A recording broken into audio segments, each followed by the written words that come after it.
Scarcity energy is sneaky.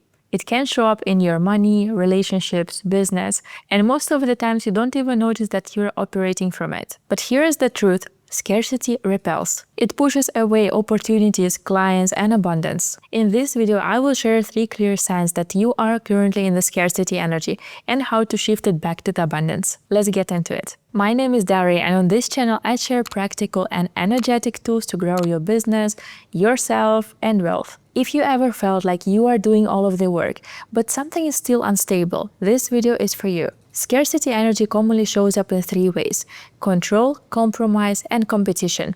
When we talk about control, it means that we are trying to force the outcomes. In the competition, we are constantly trying to measure our success against others. And compromise means undervaluing yourself or your work. Let's break this down one by one. The first sign is control. You micromanage the outcomes, obsess over timelines, and panic when things don't go out as planned. The energy below is if you don't control, it will fall apart. And this is what keeps you stuck. When we feel obsessed about anything in our lives, commonly it starts going away. And not in a way that it's going away just abruptly.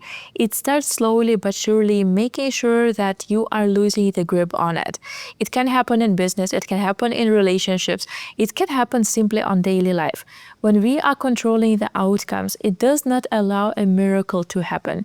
And what I mean by that is that a lot of times in our lives, especially if you're born on the numbers 1st, 10th, 19th, and 28, and 8 also actually, 8, 17, and 26. If you didn't know, I also do and practice numerology a lot. These numbers are having the power of controlling things and having a thought that without them, the process simply will fall apart. But it actually will never happen. The moment that we release control, we allow the natural flow of life happen. We allow the circumstances fall in the best manner possible. When, for example, in business, we are controlling outcomes, it means that somewhere the system or structure or a boundary wasn't set before. If we need to be present in simply every step of the business, it's not a business, it's a full-time job. So in this case, it is highly important to make sure that you only control things that are under your responsibilities. When we are operating in business, we have roles. In every single one, we have the CEO, the founder, the creative director, marketing manager. Of course, when you are starting out or if you are having your freelance business, as myself, I have a background as a freelancer, so I know what it feels like to carry all this weight on your shoulders. But you don't have to do that. You have a salesperson, you have a creative director, you have the founder, you have the operations manager.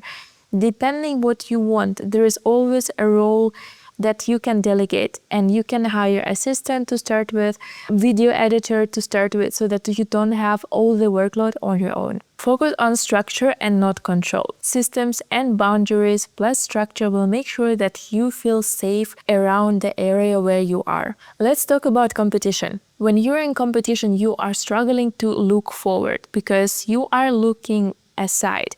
You start comparing your result with someone else on Instagram, on social media, anywhere.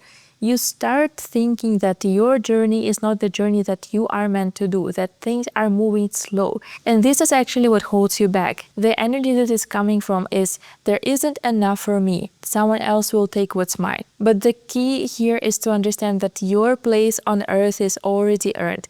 When you were born, you were here for a reason. You are watching this video for a reason. So it means that at the moment, there is a higher purpose in you. If you are here watching this video, you have absolutely 100% a mission to fulfill. So comparing your mission with someone else's journey is simply not reasonable. I was someday talking with my sister, and she was thinking that her path is moving too slow. She's right now into something, new business, new journey, and of course, because I'm an older one, she feels like she has something to catch up on. But the thing is, we both are beautiful in our own ways, and what makes it so special to me is that I told her, sometimes we compare our journey with someone else's journey who is already just simply more ahead or have put different stones into building the castle that you are looking at. We all are having a tip of the iceberg that we are looking at, and the thing that we always compare is that tip of the iceberg. We think that to get to the iceberg, the person who was building it has used the same steps steps where you are at.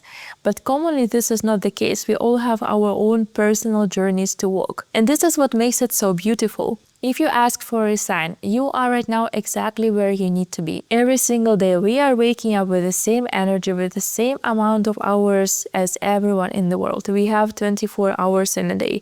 But how we spend that time is what makes the outcome of where the time is being put in, and how you woke up today. Just that energy is already enough to build that dream life that you want. I always believe that we authentically always are born with the energy that is meant here to succeed. We are already having everything that we need to complete the mission why we are here. But sometimes we start comparing ourselves with other missions, while there might be not simply the mission that you are at, and the mission that you are born with can be useful simply somewhere else. Don't try to fit yourself somewhere where you feel that you are simply not fitting. It could be that you are much more valuable somewhere else. I know how hard it is to quit a job. I know how hard it is to stop doing something that you have been doing for years. But if it doesn't bring you pleasure, if it doesn't bring you daily happiness, if it doesn't bring you simply a sense of purpose, after some time you will feel that there is no energy left in you to do anything else, to do things that you actually loved doing before. The key to dream life is to create a life around your dream so that it leads to that castle that you are building, using that energy that you woke up with originally in the morning. Sign number 3 that you are in the scarcity energy is compromise. Scarcity says, take whatever you get. So you start undercharging, over-delivering, and saying yes to the opportunities that simply does not feel aligned. The energy that says it, it's something that you feel that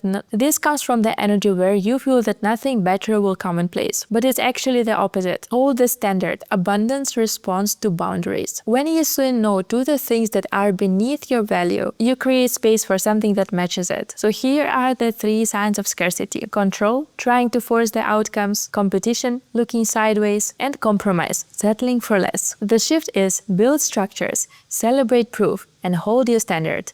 If you are ready to shift in from scarcity mindset into abundance, subscribe to this channel. I share weekly videos about business, feminine energy, psychology of desire, and of course how to build your brand. And leave a comment below which ones of these signs did you recognize in yourself. And I see you soon in my next video. Luxury frequency, can you feel the flow? Luxury